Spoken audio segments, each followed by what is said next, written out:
Good afternoon. Welcome all to this webinar on the introduction of the EBA Guidelines and how to achieve compliance with them. My name is Tjeerd Krumpelman. I'm one of the partners at Grant Thornton here in the Netherlands at Impact House, which is our ESG advisory practice.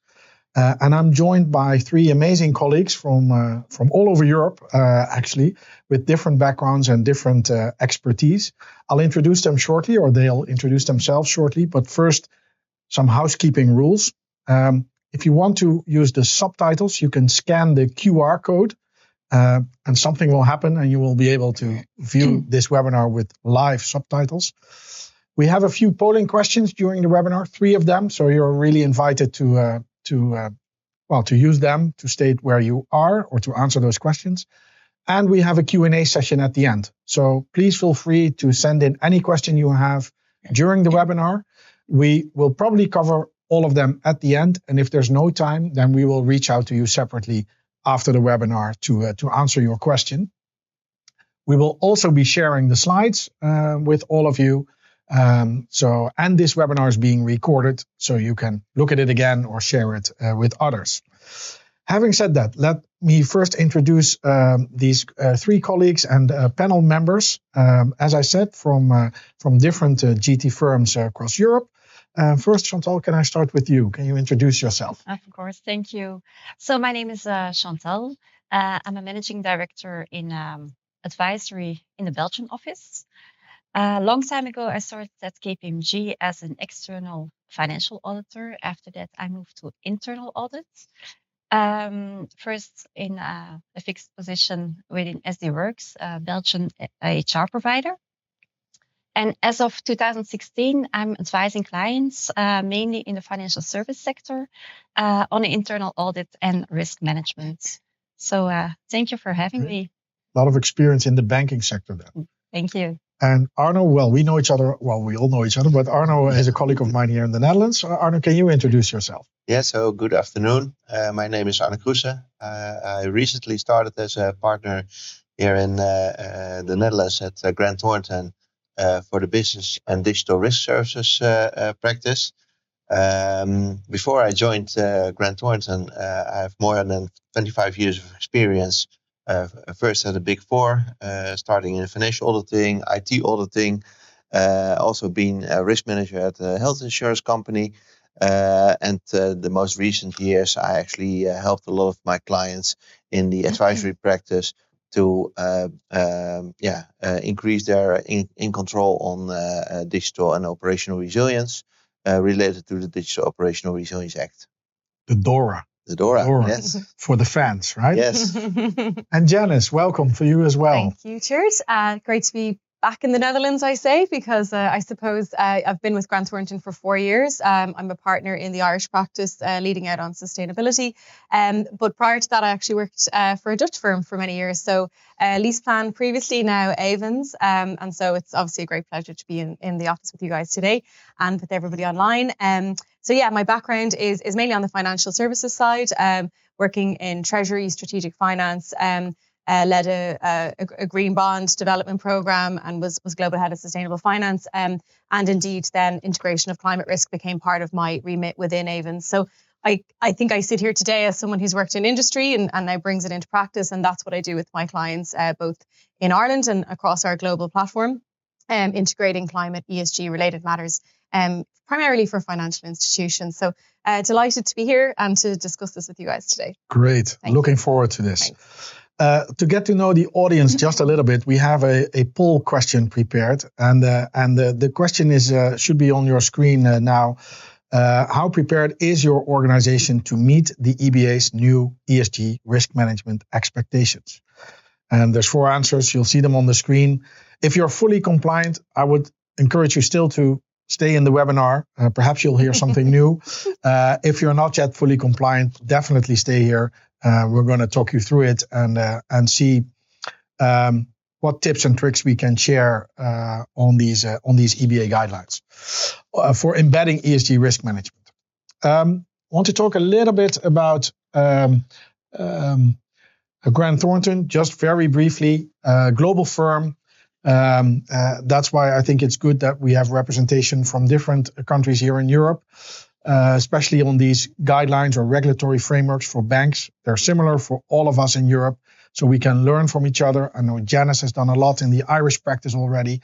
Chantal is meeting a lot of banks in Belgium, and Arno and myself are meeting a lot of them here in the Netherlands. So I think it's a great opportunity for us to learn from each other. We got the results from the poll in. 25% is largely compliant already. Great, but again, stay here. 38% has initiated implementation, so they've started, which is good and makes sense. 25% is also just still assessing the impact, and 13% just doesn't know, which is also a fair answer. Maybe you don't have the full picture of the company where you are. So thanks for that. And let's dive just a little bit deeper into this regulatory context, right? And Janice, you prepared an historic overview just to put these EBA guidelines into some perspective. Can you talk us through it? Yeah, for sure. And look, I think it is an important context because the guidelines that have come from the EBA, they don't stand alone. They stand within a much broader supervisory and regulatory landscape that everyone on this call and in this room has been dealing with for a number of years. So from left to right, it's a story of time, of integration in terms of that supervisory and regulatory piece. So I think the key one for most people on today's call will be the European Central Bank requirements and the guidelines on climate and environmental related risk, which has now, as of 2025, been relabeled climate and nature related risk. So those guidelines were, I suppose, the forerunner in terms of how financial institutions were expected to look at climate related and environmental matters. And so what we see in terms of the progression from to today on ESG is that broadening into environmental, social and governance matters. But what happened in between is really important. So we've had the EU taxonomy, we have sustainable finance directives around reporting for funds and asset managers and for investments. And so there's a landscape where a lot of the participants in today's call will already be doing a lot of reporting, measurement, and maybe not all risk management, but they're certainly measuring. And then in terms of the EBA requirements, they are probably seen more to be an uplift. So we are now broadening it out. But it's interesting. An interesting point to note is that while these guidelines have come in 25 and onward for 26 and 27 effectiveness, for banks that report on Pillar 3 and have Pillar 3 reports, there have been EBA requirements around these matters for a number of years. So, in fact, the guidelines kind of follow the requirements of the reporting, which seems a little bit at odds with itself. But anyone who is doing that reporting, these guidelines will certainly help you to do better reporting, but there will be a higher expectation of what comes out in that reporting. So it's just a narrative in terms of this isn't new. It's broadened, it's uplifted. And for those who are significant institutions who will have had met deadlines for the European Central Bank on the integration of climate risk, this really will be that uplift into broader pieces. For those of you that are less significant institutions or indeed small, non-complex, which is a nuance to the EBA requirements, this may be new for you. And I suppose we want to try and hit on both of those today. So it hasn't come from nowhere, sits within a broad landscape. And one of the key things is to understand how all of that connects together when you tackle it. Great. Yeah. And building on that, sometimes we get the response from clients. We've been doing this already for years, right? Mm-hmm. Which is great, right? Mm-hmm. I know that many banks have been working on ESG risk and ESG risk frameworks for many years. Mm-hmm. So it's good to have this perspective of, yes, it's not new. Yeah. It's adding on or building on stuff that we did earlier. Mm-hmm. And one of those frameworks or one of those earlier guidelines are actually EBA guidelines from last year. Mm-hmm. What is additional now? What has been published now that banks need to take into account from 26? I think that's a really good question, because I think there's a couple of things that strike me, and anyone who's the 25% that are compliant, we should definitely talk, because there's a lot in there and multiple years of integration. But so I think you're very far ahead. I think a couple of things that really strike me is, one, the prescriptive nature of the EBA requirements. So there is very specific elements around the time horizons that you are using. Within the ECB guidance, they say short, medium, long term. We see that replicated in lots of central bank requirements. But the EBA now specifically want your long term to be greater than 10 years. So there's specificity there.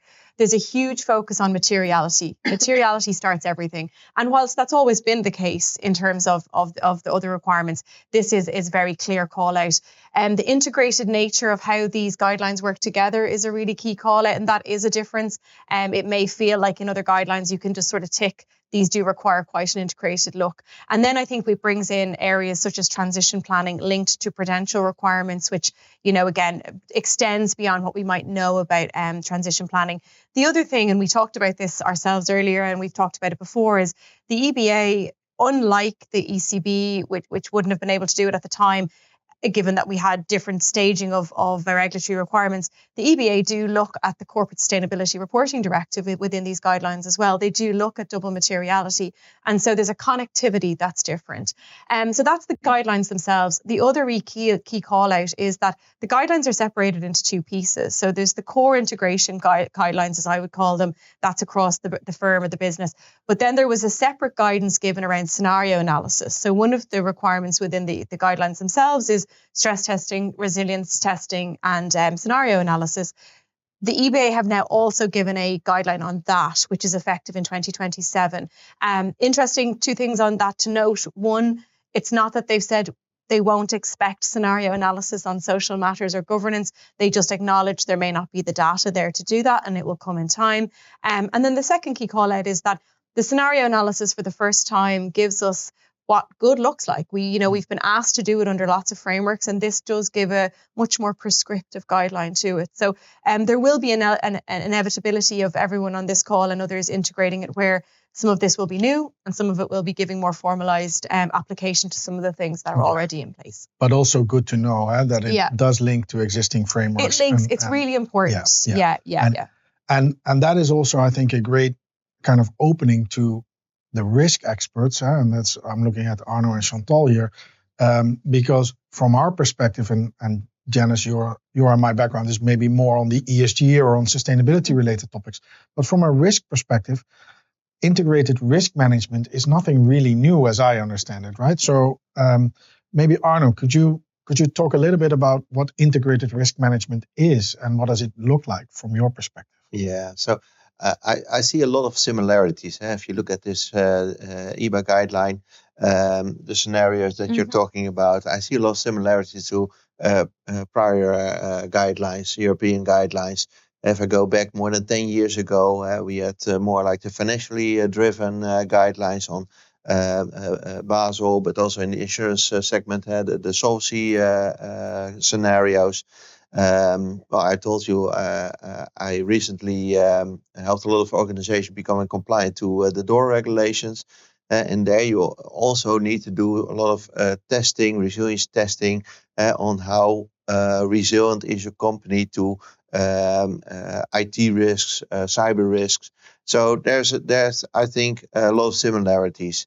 And then if you look at the integrated part, and I think that's what the EBA guideline is aiming for, is that it's not an on its own standing risk. It's not just ESG risk, and it's not just cyber risk. It's not just financial risk. It should all be integrated in the whole operating model of a bank. So that is for me the integrated risk management.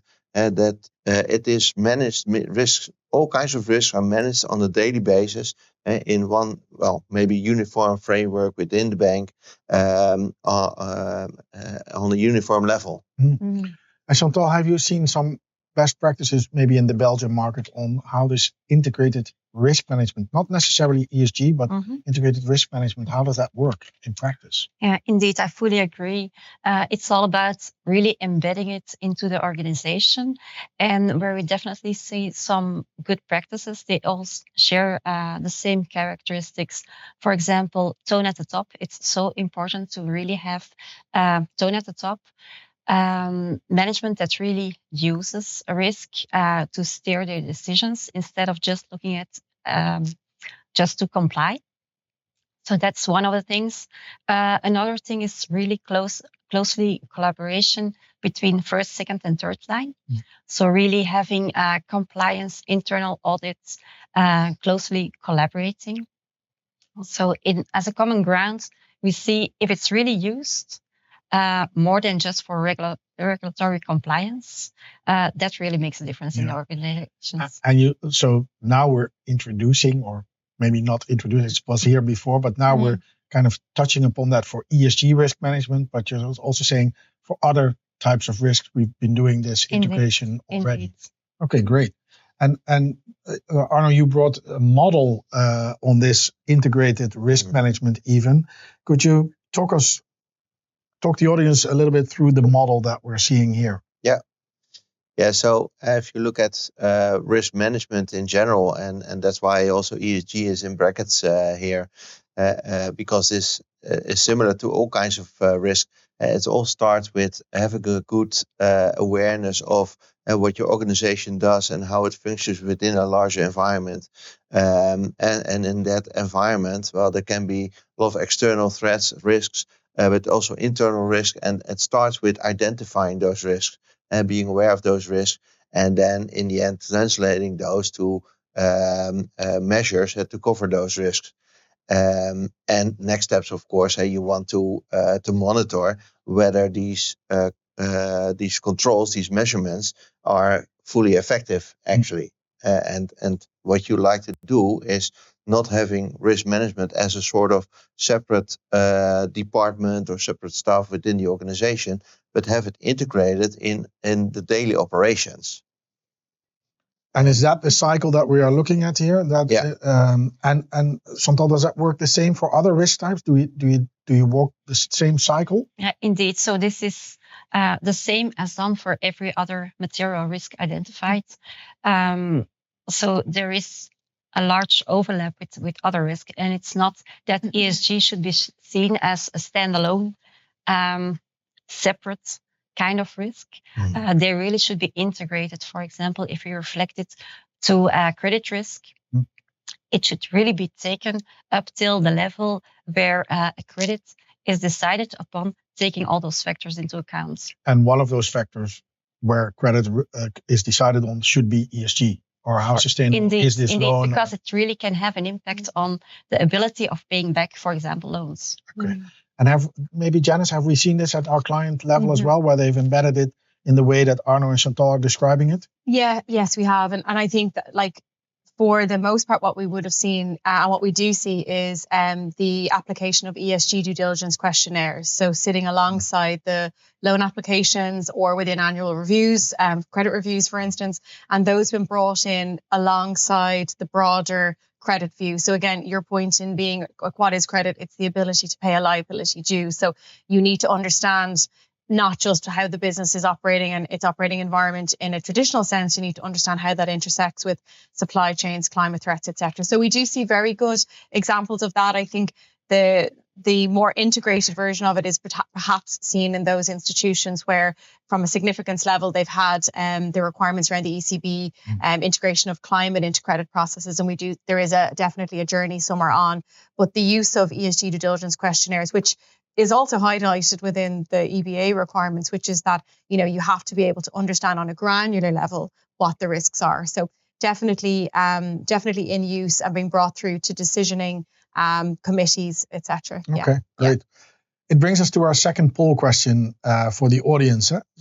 So listening to the panel here on integrating ESG into the risk management process. How far along are you? So by when do you expect ESG risks to be fully embedded in your core risk management process?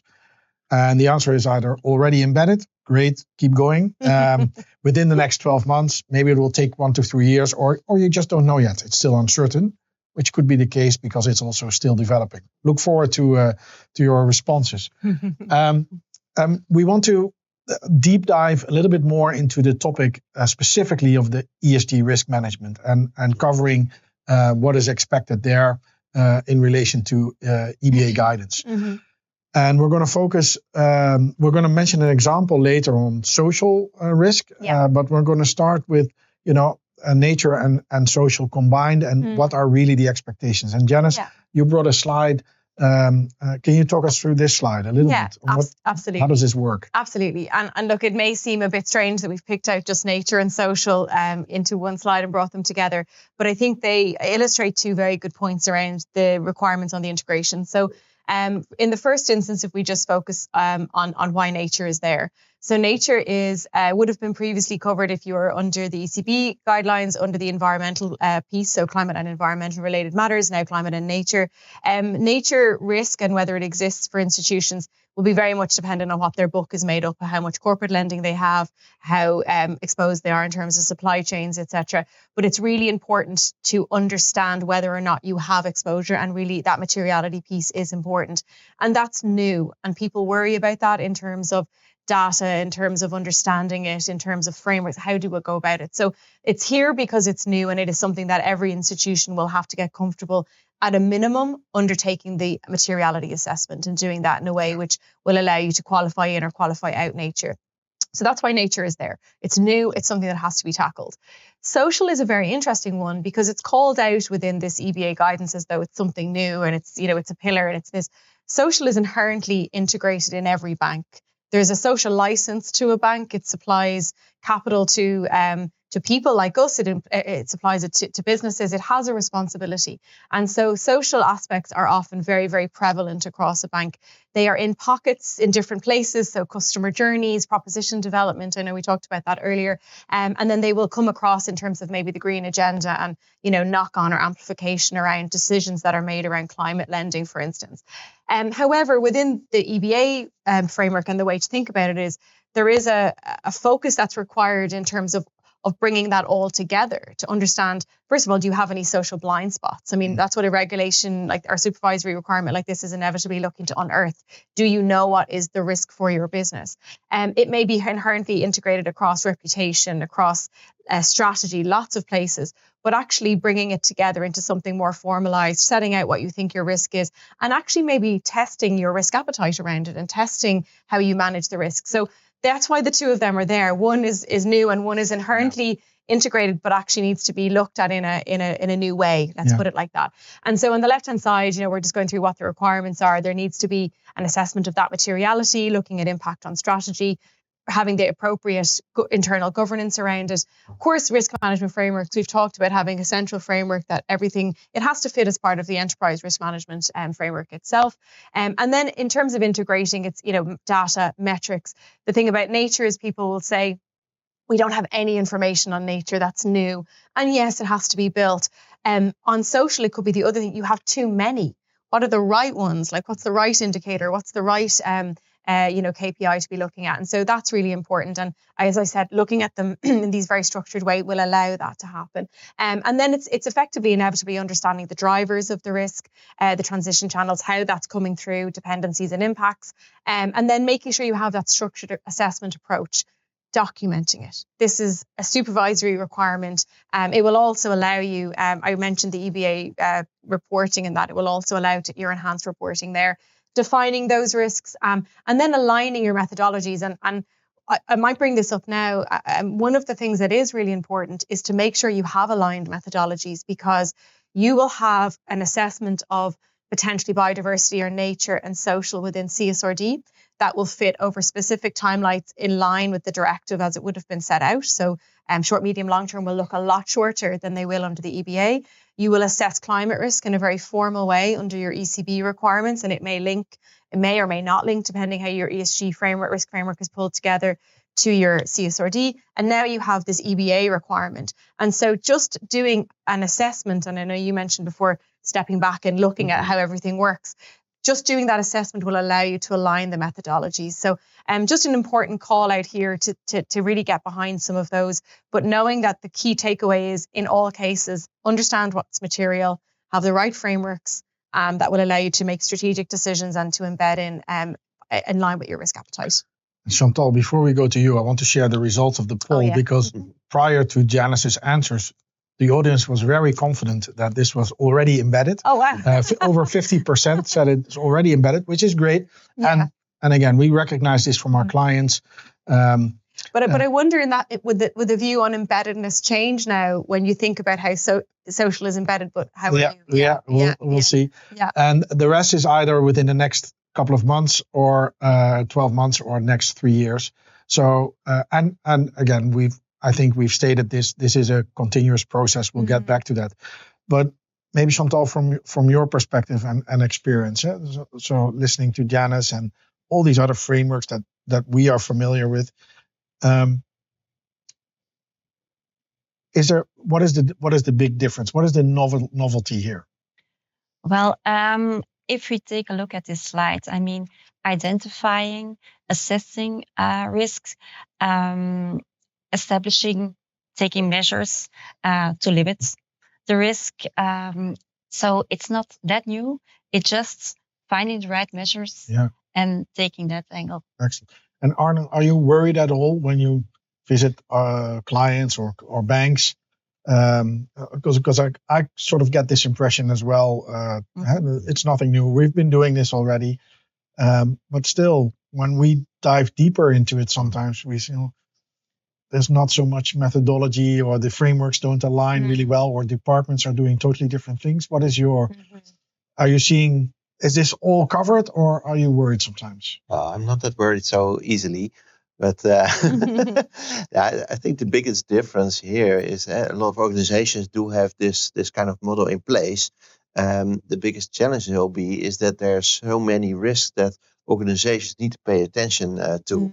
It's not just the financials, not just privacy, not just digital. It's now also the ESG, and maybe in the future also other risks will be emerging. And so it takes a lot of effort to identify as much of these risks as soon as possible, especially when you're in a changing environment. I have full confidence that organizations that are in a solid state or in the run phase, let's call it that way, do have their risk management in control. But once there is a big change, then things might be different. Also looking at this model. And that is the right moment where you should identify all the relevant risks.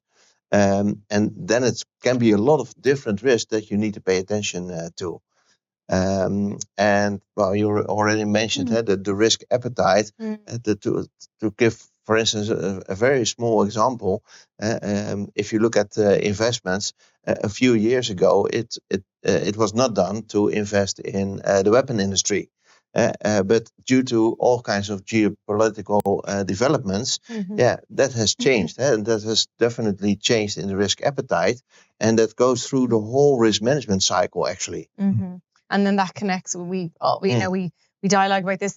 That's a resilience piece, because we now have a different view on resilience, and we have a different view on what that means. And actually that has social impact as well. So again, I think your point is that you could look at this through a lens, and it's very much a point in time, but we have to have an evolving view of how these risks, not just in a point in time, are maybe material for us, but actually what's the changing view on it, what's the changing appetite, which obviously will lead to mitigation actions or strategic decisions as well.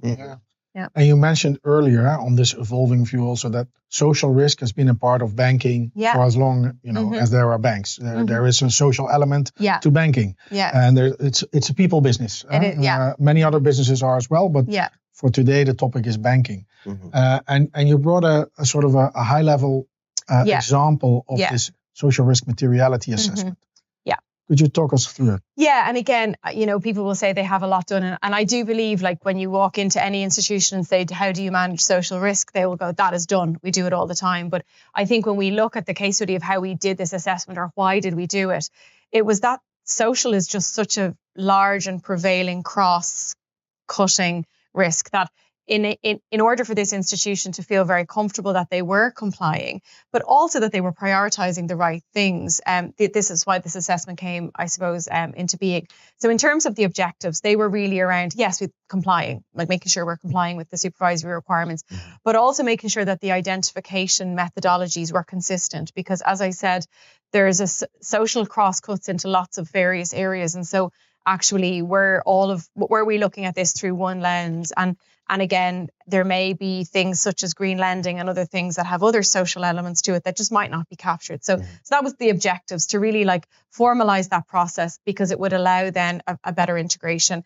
And from a methodological standpoint, it was to put something consistent in place. So again, to your point, Jared, like we have lots of frameworks that we use from a sustainable finance or sustainability perspective, and they need to marry into traditional risks. So again, taking a very classic top-down risk assessment, looking across relevant frameworks, of course, looking at things like Corporate Sustainability Reporting Directive, but also looking at things like the OECD guidelines for multinational corporations, Global Compact, ILO, like lots of very large global standards to make sure that things have been covered. And then in the Irish context, if I could speak to that, we have a very, very detailed consumer protection code that has just gone through an update.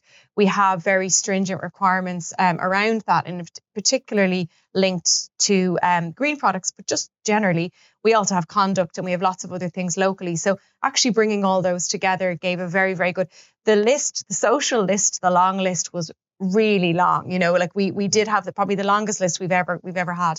And that again speaks back to the methodology, and then validating that in a bottom up. So again, that classic validation piece using SMEs. And the key thing about this was, I think a lot of this can happen sometimes quite siloed. We brought together a very eclectic group, I would say, into this very, very deep stakeholder analysis. Exceptional dialogue actually came out of that. So even if you did this exercise to really get an understanding of how even the values within the bank, it was absolutely fascinating, a really excellent example. And that allowed, again, it was very classic risk-based methodology, but done in a way which incorporated the subject matter. And then the key findings on it were that it is indeed cross-cutting, and that there were some of the risks were being called different things in different places, still very much considered. A lot of dialogue came out around things that we mightn't consider in our world, like demographics, aging populations, and actually started to really think about social risk in this new way. So there was some insights that were, incredibly useful. And then again, the other key thing that came out of it was just that need to keep cross-functional stakeholders connected on this piece. So that was obviously a very important one. And in terms of what the bank is doing, look, they've looked at their refining their definition around social risk. They are formalizing the process, and then it will allow them to actually refine the key risk indicators. They have developed the key performance indicators, and they will now integrate that through their risk management cycle. So you could call it a little shake of the tires, or a shake of the tree, or a kick of the tires. But I have to say the outputs of it really were excellent, and I think have given them great comfort beyond the EBA requirements, actually, in terms of the risk management. Great. Maybe in addition on that, you already mentioned that the stakeholders are really important, especially once a new risk arises or new changes being introduced. The stakeholders will be very relevant, and all the stakeholder views from different perspectives. I think also a very big challenge there is to make things proportionate. Because you cannot just copy the model from one company to another company. And say, hey, this worked over there, so it must also work for our company. And each company works differently, different risk appetite, different environment, different customers, etc. So I think the proportionality needs to be defined every time. But you're talking across banks, right? So between different banks, it will differ. What we're also seeing in this methodology part is that different teams or different departments are doing different assessments, and they don't align. So, Janice, you mentioned CSRD. There's a clear aspect within CSRD for impacts, risks, and opportunities. They're reported in the sustainability statements. We put a lot of effort into them, or banks put a lot of effort into them, multi-stakeholder dialogues, all this stuff. But then if you go to the risk paragraph, there's no mention of these risks. So I'm totally agreeing with you, Arno, that between banks, there should be differences. Banks are different. But from a risk appetite, you also see it within the bank that if one department performs the double materiality assessment for CSRD, and the other is doing the risk appetite, and they don't work together, then as an as an enthusiastic reader of annual reports, you will find this, and the auditors flag this as well. They flag this in their first sequencing there is really important because again, we talked about the risk cycle, and you said this is just a cycle. So and that's why I did have a giggle when I said 25% are done. This came out last year, so it does take some time. Because it must be annual in a way, because CSRD, you may do that at the top of the year, then you have your ICAP, ILUP submissions, you go into planning for the next year. Like, you must find a way to bring this so that one feeds the other. And I think that piece around the CSRD, that's actually something that has been traditionally, since it's come in, a hard thing to marry into the general risk cycle. I think what the EBA requirements do, they help, because they are including the CSRD in it. And it comes back to more traditional risk management and that cycle. So I think the sequencing is so important, because it won't end up in your risk register if it's not happening in a way that it flows through, right? Yeah. Chantal, we have a great question for you coming in from Koen van Doorn. Koen, great to see you on this webinar. Old colleague of mine at EBA Guidelines, really nice guy. But his question is: do we see transition risks mainly in the risk management function? Do they have to change, or do you also see changes happening in finance roles or in finance functions? What do you see there? So indeed, the 3 lines of defense, they all play a very important role. The actual risk are happening in the first line. So there is where responsibility lays partially. Of course, they're supported by second line and from an independent view by third line. So indeed, it's in an ideal situation, first, second, and third line, they all use the same risk framework. So they're really aligned, and it's really embedded throughout the whole organization. And Arno, you from this 3 lines of defense model, right? I think all banks use it, right? It's contentious enough. But who should be coordinating, or so? My view is that the risk function has a lot of expertise on how this works, on the methodology side, on really making sure that credit risk, finance, ESG people, they all use kind of the same definition, or so that it adds up into this overall risk register. Am I right in saying that there's a big part to play here for the second line risk function? Yes and no. It depends. Well, now there's an important role for second line, and I think the example you just gave, where each department within a bank can have a different look at risk, and there's definitely a role for second line to actually align the risk appetite, the risk definitions, and actually providing the standards for risk management and also the risk management methodology. But in the end, the second line cannot be responsible for the risk analysis or the risk mitigation, because that's definitely the first line's responsibility. But it actually requires the whole environment and the playing rules, so to say. So they could support with kind of coordination, or using making sure we all use the same. I think traditionally, like when something comes in that has risk in the title of a requirement, it goes straight to the second line. And then to your point, there's a Janet, the same. Sorry to interrupt. The same could be said whenever there's ESG in the title. I was going to say this. It's going straight to sustainability people, and quite often it shouldn't. It shouldn't go there, right? Yeah. So exactly. So don't judge a book by its cover, or a regulation by its title. But to the point, yes, like there has been a great skill built up in the second line around climate and around methodologies here, and there's a comfort with risk management. I think the first line, there needs to be kind of an embracing of it from the first line, and capability building is an enormous part of that, so that you can the second line can move back into their traditional second line role.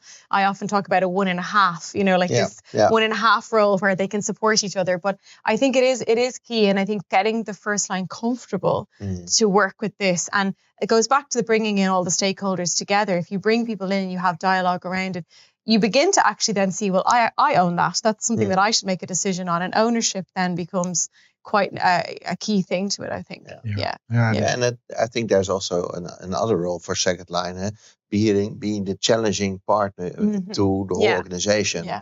And looking over your colleague's shoulder, are you doing your risk management in the right way? Do you think of all the risks that are there in the environment? And there you can be the challenging partner, of course, but in the end, it is risk management that should be done on the first line level. Yeah. Okay. Great. We're coming up to the third poll question. I'll read it out, and it should be on your screens as well. So, what is currently the biggest challenge in integrating ESG risk into your risk framework? So we've talked about a lot how it should be done, first line, second line, and maybe even third line as well. But where are you in that process? There's 4 options here. Would be curious to get you to your points, and please remember to send in any questions you may have, because we're going already into key takeaways and some Q&A time. And I think really we've touched upon some very powerful observations with regards to this new EBA guidelines.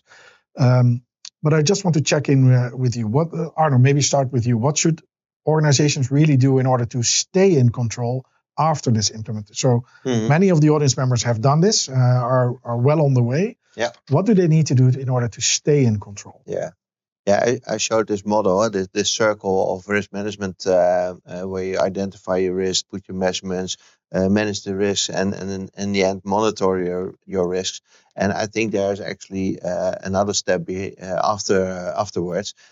On a regular basis, also do your evaluation whether this cycle still is effective, and also in that area, in that evaluation, you can have a view, and you can address all kinds of developments inside or outside your organization, and that might impact that whole cycle. Yeah. So look at it really as a cycle and continuous.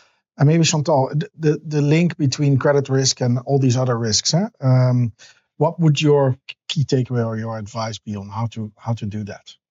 So I think it's very important that ESG is not seen as a separate pillar or a separate, but it's really, it's not standing next to the other risk like operational risk, credit risk, etc. But it should really be embedded throughout the whole chain of risk that we already have. And it should more be seen like having an impact on those risks. And that should be taken into account. Yeah, so collaborating with these other risk types, etc.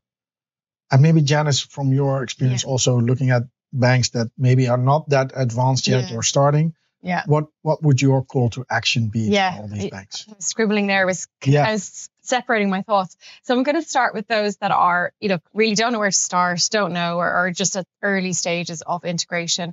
I think the very first thing to do is to make sure that you are clear on the guidelines and you're organized. So some very good tools are doing readiness assessments, gap assessment, particularly if you've been doing other parts of CSRD or you've been subject to the ECB requirements, maybe even on an LSI perspective where it's, your national competent authority that's supervising you, but really understanding what your gaps are and where the uplift is. Proportionality, you mentioned earlier, there is a proportionality element for the small and non-complex organizations. And I think really getting a handle on that, if you are one of those organizations, is really important. And if you're not one of those organizations, obviously there isn't a proportionality rule irrespective of your size. But I do think understanding your materiality will really send you off in the right way. So rather than going, I have to try and comply with all of these things, you need to really understand what is most material for you. And then you need to have a very good action plan with clear owners. Clear executive sponsorship tone from the top is really important. And we talked about the supervisory board and their role. Like the boards should be managing board and supervisory board should be informed and aware of how this is being integrated. There's a risk of non-compliance, right? And I mean, this goes across all three lines of defence. Like, support can come from assurance and that from internally. So having a clear action plan with clear owners, it will feel programmatic, but it has to move into BAU in the end. So long-term owners rather than short-term owners, and pulling together a working group that across your departments is really important.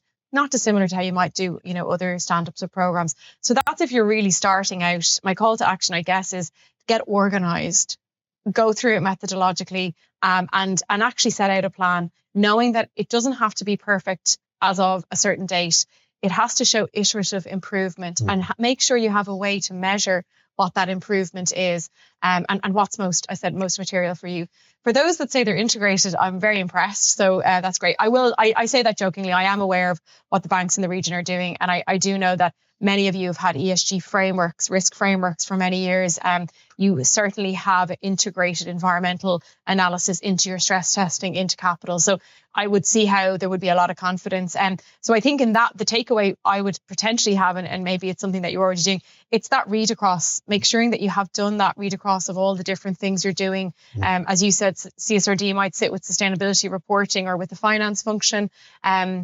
Climate risk and climate stress testing may sit with another team. And of course, your environmental scenario analysis should come in there as well. But a key difference is that you may start to bring in now teams like the financial planning and analysis team into FP&A. That's what scenario analysis is. So just do those read acrosses. Make sure that you're not like there's an overconfidence bias. And then I would say it's iterative improvement. I think your data, having really good updated data taxonomy for the new requirements is a good call out if you're very far along in your journey. Yeah, I think that's it. I think just making sure it's well documented and having been prepared for a good dialogue with your supervisor, important. Thanks, Janice. And just reflecting on the results of the poll here, I think this is touched upon by all three of you. So what is the biggest challenge in integrating ESG risks? By far, it's governance and responsibility allocation. Yeah. And I think I think you started on this, and we talked about collaboration, and we talked about, a clear action plan and get organized. So I think the three takeaways that all of us are mentioning is kind of, it is about continuous improvement. I think that was the cycle, Arno, that you touched upon. It is about collaboration across different teams, different lines of defense, etc.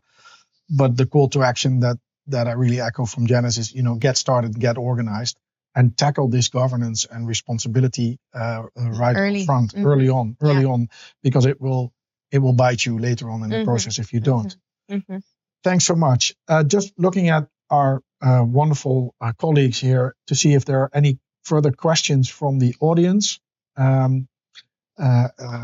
have one, maybe a best practice. We're not going to name names or there's no naming and shaming, but a really good, strong practice that you've seen in your business.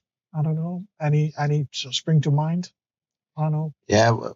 Well, in my practice and what I said, I helped a lot of organizations in the digital operational resilience, and what really helped is early stage already do your readiness assessment and know where the gaps are compared to what you need to comply to.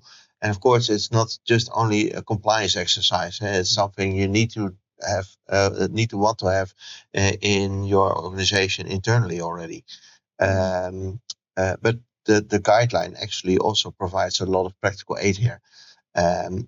So also have a look at that in that perspective.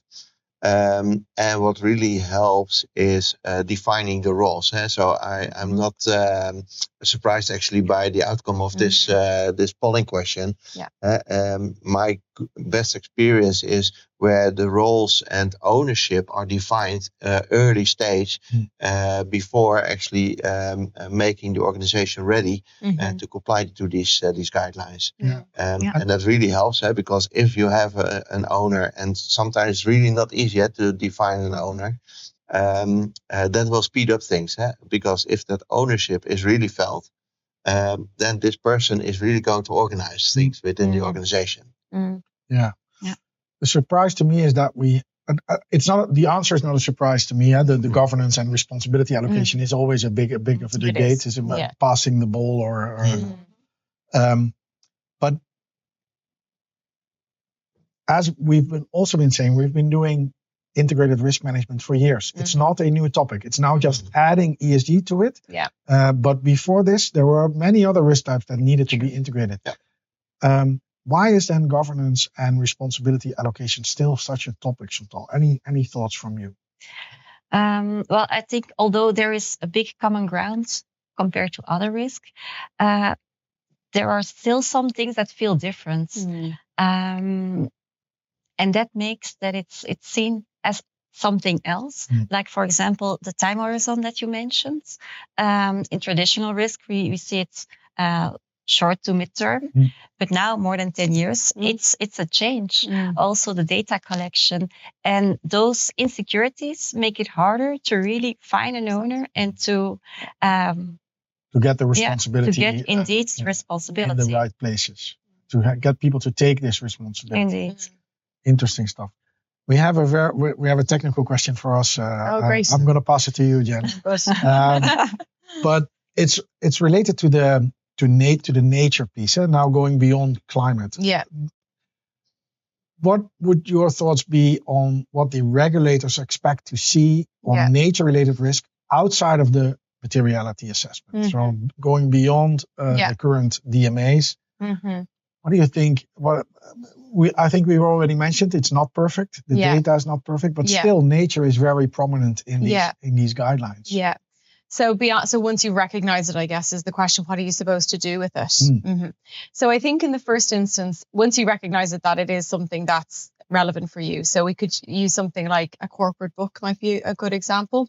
I think when you have determined, you've done your mapping and you've determined its material, I think it's then really beginning, to begin to collect data from your clients on it, to understand that, because you may understand that you have through, using LEAP or using Encore mapping, whatever it might be, that you have particular exposures to water or to various parts of supply chain within your corporate book. I think you really have to start having a dialogue with your clients on that. So what does the supervisor expect? That you will bring that inevitably into your credit decisioning, that you will use that you will have enough information to have an aggregated view of your portfolio to understand what your risk is. Yeah. So once you figure out that it's material, then where is it material? That's your next step. Then what information would I need to gather from my client to understand the depth of that materiality, or the potential, is there a higher potential loss given defaults? Are we moving into credit models? Like, you can't do any of that without information, and you won't have perfect information. So I have to really, a regulator will not allow, or a supervisor will not accept, I don't have the information. You should be able to start gathering it. You can use proxy information, etc. So I think what do they expect? The end goal is that you can determine whether or not you have a resilient balance sheet, that you are holding enough capital to be able to absorb a shock from nature. And if you were to, what I would refer you to, there's two very good papers that you could read. That when I say you read, it's not going to tell you what the supervisor wants, but it will give you the frame of mind that they're in. So the first one is their paper that came from the ECB before year end around it was the cost of nature to the European Union, and to effectively what the impact of it would be on GDP. And that's a very, very interesting paper. It's excellent. It covers a lot. It brings water into it quite a lot, with high dependency on water, obviously within the European Union. The second thing that's actually quite a recent publication is from the Dutch Central Bank, and is the integration of nature, and particularly water stress, into credit models. And it just expands a model that already exists to bring nature into it. If you look at that tells you where you inevitably need to get to. You need to be able to do your capital planning, your transition planning, and your stress testing and scenario analysis with that in mind. So that's it. And that's a long-term objective, right? This isn't an overnight piece. So I think what they really want to see is that you're going after that you're building up there was a mention of something being different or being scared of it. Training, capability building, capacity building, these types of things are absolutely what they want to see. Yeah, and what they expect is you take it seriously. You try to be in control. It doesn't have to be perfect, but show progress and show what you're planning to get into control. And document it, and actually talk about it. So it needs to come into general dialogue. And I think that's where we come back to the credit piece. Climate now comes into that. And then you should be able to, in time, aggregate those things, because what you want to know is, do you have concentration risks in places that you didn't know you have that risk? And if we have a shock, can you absorb that shock? Yeah. Final question from Matthijs. Thanks, Matthijs, for asking. This is about, combining all these different regulations, right? We have EBA guidelines and CSRD. Those, at least those were the two that are quite obvious and have great links. And how do you embed it or combine it in the annual report challenge? I think one of the answers was already mentioned in the collaboration piece. So if you do it siloed, you will meet each other in the annual report process and you will discover that you've done it siloed. Yeah. And that's when you need to fix it. So collaboration, I think earlier on, I think maybe it's a governance piece as well. I think it is. Assigning these responsibilities. But overall, I think we've heard some great examples also from you guys on collaboration early up front, doing a really good multi-stakeholder analysis.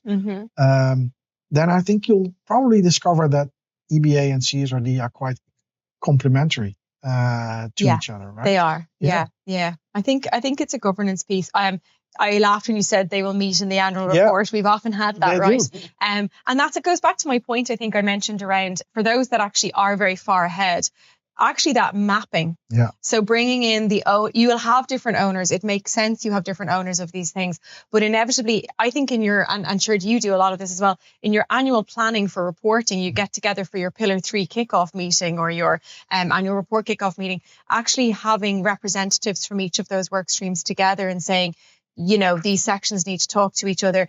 I think there's also something in looking at how you do your reporting. Are you doing it? Have you done it a certain way and now you've bolted in a sustainability statement now for CSRD? Actually, are these things talking to each other? So there could be some, again, we take that sort of step back and look. So something in that, but you don't want them meeting 3 months before your report. It's what I like to refer to as the disciplining effect of reporting. Is that it will come together in the report. So if you've not collaborated throughout the year, you will see it. The timeline horizon piece, though, if you were to pick one thing to make sure is really, really aligned across the reports, are those things, because you can't have in the risk section a time horizon of 10 up to 10 and beyond years, and then in your sustainability statement, if you can still have them, but you need reconciliations. Remembering the users of those statements need to understand where your risk is. Exactly. And if you're giving them multiple signals, they can't make a decision on what that risk is. So, Thanks, Janice. Thank you, Arno. Thank you, Chantal. Thank you, Janice. Thank you. Thank you to the audience for joining us today. Great questions. And for your great questions and also honest answers to the polls. As said in the beginning, we will share the slides and our contact information will be in there as well. So if you have any follow-up questions, feel free to reach out. It was a pleasure to be here together with the four of us or the three of you. Thank you again and enjoy the rest of your day. Thank you, cheers. Thank you, everyone.